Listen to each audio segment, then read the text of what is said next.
नमस्कार, मैं doctor Anjali Jaipal, associate professor SD government college Beawar. ये कंटेंट में आज हमारा टॉपिक है सामाजिक स्तरीकरण, सोशल स्ट्रेटिफिकेशन। जैसा कि हम जानते हैं, प्राचीन काल या आदिकाल से ही मानव समाज में असमानता व्याप्त रही है और यह असमानता सभी संस्कृतियों की विशेषता भी रही है। यद्यपि एक समूह से दूसरे समूह में, एक संस्कृति से दूसरी संस्कृति में असमानता के विस्तार और प्रकार में अंतर पाया जाता है। हम देखते हैं कि प्रत्येक समाज में दो प्रकार का विभेदीकरण हमें देखने को मिलता है। पहला है व्यक्तिगत और दूसरा है सामाजिक। जब दो व्यक्तियों के बीच रंग, रूप, नाक, नक्शा, लंबाई, चौड़ाई, आयु, लिंग आदि के आधार पर विभेद पाया जाता है या अंतर पाया जाता है तो वह व्यक्तिगत विभेदीकरण कहलाता है। लेकिन जब कार्य, धर्म, संस्कृति, रुचि, आर्थिक स्थिति, राजनीतिक सत्ता या पद के आधार पर यदि अंतर पाया जाता है तो उसे हम सामाजिक विभेदीकरण कहते हैं।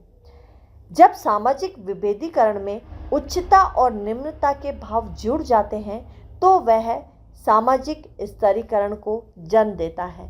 सामाजिक विभेदीकरण का अर्थ है कि जब भी हम समाज में आयु, लिंग, बुद्धि, व्यक्ति आदि को जब हम अनेक वर्गों में विभाजित करते हैं तो यह विभेदीकरण कहलाता है। जब हम उनमें अलग अंतर करते हैं तो उसे हम विभेदीकरण कहते हैं। लेकिन जब इनके बीच उच्चता और निम्नता की स्थिति आ जाती है तो उसे हम स्तरीकरण कहते हैं, स्ट्रैटिफिकेशन कहते हैं। अन्य शब्दों में स्तरीकरण समाज के समूहों और सदस्यों के विभिन्न स्तरों में बंटवारे की एक प्रक्रिया है। सामाजिक स्तरीकरण के द्वारा समाज में कार्य विभाजन करके सामाजिक एकता व संगठन को बनाए रखा जाता है और योग्य और बुद्धिमान व्यक्तियों को प्रोत्साहन भी दिया जाता है। अतः अब हम आगे चलते हैं सामाजिक स्तरीकरण की अर्थ और परिभाषा। सामाजिक स्तरीकरण समाज को उच्च और निम्न वर्गों में विभाजित करने और स्तर निर्माण करने की एक व्यवस्था है। स्तरीकरण शब्द समाजशास्त्र में भूगर्भ शास्त्र, जियोलॉजी से लिया गया है। भूगर्भ शास्त्र में मिट्टी और चट्टानों को विभिन्न स्तरों में बांटा गया है। समाज में भी उसी प्रकार से अनेक सामाजिक परतें पाई जाती हैं। प्रत्येक समाज अपनी जनसंख्या को आय, व्यवसाय, संपत्ति, जाति, धर्म, शिक्षा, प्रजाति व पदों के आधार पर निम्न और उच्च श्रेणियों में विभाजित करता है। प्रत्येक विभाजन एक परत के समान होता है। ये सभी परतें जब उच्चता और निम्नता के क्रम में रखी जाती हैं तो इसे हम सामाजिक स्तरीकरण के नाम से जानते हैं। विभिन्न विद्वानों ने सामाजिक स्तरीकरण की अपने अपने आधार पर परिभाषाएं दी हैं।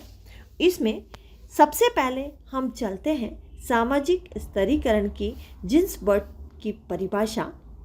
जिन्सबर्ग के अनुसार सामाजिक स्तरीकरण समाज का उन स्थायी समूहों और श्रेणियों में विभाजन है जो कि आपस में श्रेष्ठता और अधीनता के संबंधों द्वारा संबद्ध होते हैं। अर्थात समाज का समूहों में और श्रेणियों में विभाजित होना और इन समूहों और श्रेणियों में आपस में श्रेष्ठता और अधीनता या फिर उच्चता और निम्नता का जब संबंध होता है तो उसे हम स्तरीकरण या सामाजिक स्तरीकरण कहते हैं। दूसरी हमारी डेफिनेशन है रेमंड मूरे की। इनके अनुसार सामाजिक स्तरीकरण उच्चतर और निम्नतर सामाजिक इकाइयों में समाज का क्षैतिज विभाजन है। इनका मतलब है कि जब हम किसी भी समाज का या उनकी निर्माणक इकाइयों का जो समाज का निर्माण करती हैं। इन इकाइयों का जब हम समाज में क्षैतिज विभाजन करते हैं, वर्टिकल डिवीज़न करते हैं, तो हम उसे सामाजिक स्तरीकरण कहते हैं। अगली हमारी डेफिनेशन है सदरलैंड एंड वुडवर्ड की। इनके अनुसार स्तरीकरण केवल अंत्यक्रिया अथवा विभेदीकरण की ही प्रक्रिया नहीं है, जिसमें कुछ व्यक्तियों को अन्य व्यक्तियों की तुलना में उच्च स्थिति प्राप्त होती है। इनका मतलब है कि स्तरीकरण केवल अंत्यक्रिया या विभेदीकरण की ही प्रक्रिया नहीं है, बल्कि इसमें व्यक्तियों को उच्च स्थिति और निम्न स्थिति भी प्राप्त होती है। टॉल्कन पार्सन्स के अनुसार सामाजिक स्तरीकरण किसी सामाजिक व्यवस्था में व्यक्तियों को ऊंचे और नीचे क्रम विन्यास में विभाजन की एक प्रक्रिया है। अर्थात समाज में जब लोगों को ऊंचे और निम्न क्रमों में हम विभाजित करते हैं, तो इस प्रक्रिया को हम सामाजिक स्तरीकरण कहते हैं। हमारी अगली डेफिनेशन है ऑगबर्न और निमकॉफ की। इनके अनुसार वह प्रक्रिया जिसके द्वारा व्यक्तियों को, समूहों को थोड़े बहुत स्थायी परिस्थितियों के उच्चता और निम्नता के क्रम में जब श्रेणीबद्ध किया जाता है, तो हम इसे स्तरीकरण के नाम से जानते हैं। उपयुक्त सारी परिभाषाओं के आधार पर स्पष्ट है कि सामाजिक स्तरीकरण द्वारा समाज विभिन्न उच्च और निम्न समूहों में विभाजित करने की एक व्यवस्था है तथा ये समूह परस्पर एक दूसरे से जुड़े होते हैं और सामाजिक एकता को बनाए रखते हुए हमारे समाज की स्थिरता को कायम रखते हैं।